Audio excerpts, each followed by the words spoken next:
ଜୟ ଜଗନ୍ନାଥ ଦର୍ଶକ ବନ୍ଧୁ ଆପଣ ଯେଉଁ ସ୍ଥାନରେ ଘର କରିବା ପାଇଁ ସ୍ଥିର କରିଛନ୍ତି ସେ ସ୍ଥାନରେ କେଉଁ କାର୍ଯ୍ୟ କଲେ ଗୃହରେ ପ୍ରତି କାର୍ଯ୍ୟ ଶୁଭ ହୁଏ ଏବଂ ଶୀଘ୍ର ହୁଏ ଆସନ୍ତୁ ଜାଣିବା।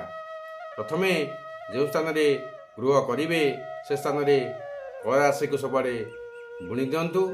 ସେ ରାଶି ଗଛ ହେଲା ପରେ କିଛି ଗୋମାତାଙ୍କୁ ସେ ଜାଗାରେ ଆଣି ବାନ୍ଧିଦେବେ ଏବଂ ଦାନା ପାଣି ଖାଇବାକୁ ଦେବେ।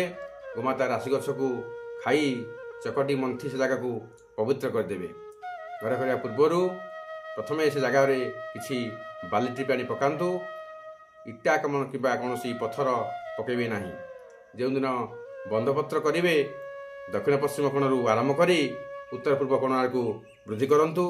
ଗୃହକୁ ସର୍ବଦା ଗଜବନ୍ଧରେ ତିଆରି କରନ୍ତୁ ଏବଂ ଗୃହ କର୍ତ୍ତା ରାଶି ସହିତ ଗୃହ ରାଶି ରାଜଟକ ପକାଇ କରିବେ। ଗୃହବନ୍ଧ ବିଶେଷ କରି ବୁଧବାର, ଗୁରୁବାର ଏବଂ ଶୁକ୍ରବାର କରିବା ଉଚିତ। ଯେଉଁ ଅଚଳ ପଦ୍ମଟିକୁ ଶୁଭ ଦେବେ ଏହାକୁ ସର୍ବଦା ଅନାକ୍ରାନ୍ତ ଅଞ୍ଚଳରେ ଅର୍ଥାତ୍ ଯେଉଁ ସ୍ଥାନରେ ନାଗର ଶରୀର ନାହିଁ, ନାଗ ତିନି ଗୋଡ଼ି ମାଡ଼ି ଶୋଇଥାଏ, ଯେଉଁ ପଟ ଫାଙ୍କା ଥାଏ ତାକୁ ଅନାକ୍ରାନ୍ତ କହନ୍ତି। ସେ ଅନାକ୍ରାନ୍ତ ଅଞ୍ଚଳରେ ଶୁଭ ଦେବେ। ସେ ସ୍ଥାନରେ ଖୋଳି ଧୂପ ଦୀପ ଅର୍ଘ୍ୟ ଆଦି ପଣା ଦେଇ ପୋତି ଦେବେ। ଦେଖିବେ ଗୃହ କାର୍ଯ୍ୟ ବହୁ ଶୀଘ୍ର ପୂରଣ ହେବ। ଜୟ ଜଗନ୍ନାଥ।